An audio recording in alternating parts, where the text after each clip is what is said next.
Tropa, malapit nang mabuto tropa itong transmission mo. Ito, ihipitan namin yung D7 eh. Ito na lang, cover na lang, tatakpan na lang itong pinaka-cover nito. Pero hanapan ko pa ng lock to, kulang na yung lock eh.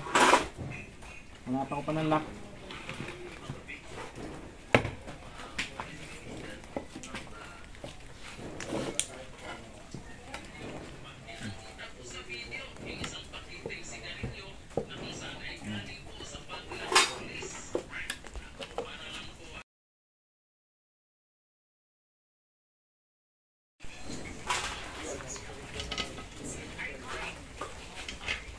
Yan pa binubuo na.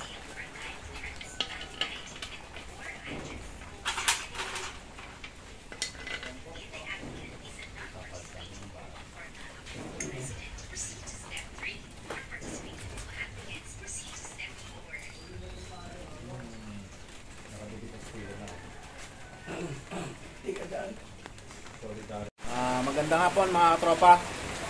May tropa na nagdala sa akin dito na ng transmission na kalas-kalas. Pinabuo sa akin.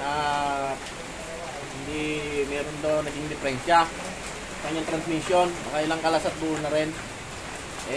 Nasisira. Ngayon, ito, aking binuo na tong transmission. Meron akong mga pinalitan ng mga pyesa, kulang-kulang. Kulang na mga bangka-bangka. Ngayon, itong nagpalit din ng trasera. Itong trasera may bungi na.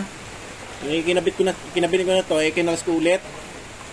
Sabi ko sa may mega niya, ipalitan para isang gawaan na lang kasi may bungi na. Ito na yung aking pinalit, bumili na. Ito, bago. Ito. Ito yung synchronizer nito, pinalitan ko na para sigurado.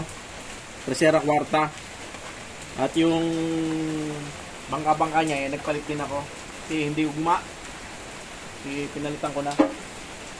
Ngayon ito ay aking assembly na ang transmission na to. Para makuha ng may ganyan at magamit na at maitakbo na yung jeep niya kasi isang linggo na ron na hindi nabiyahe yung kanyang jeep. Kaya ito aking purahin na to.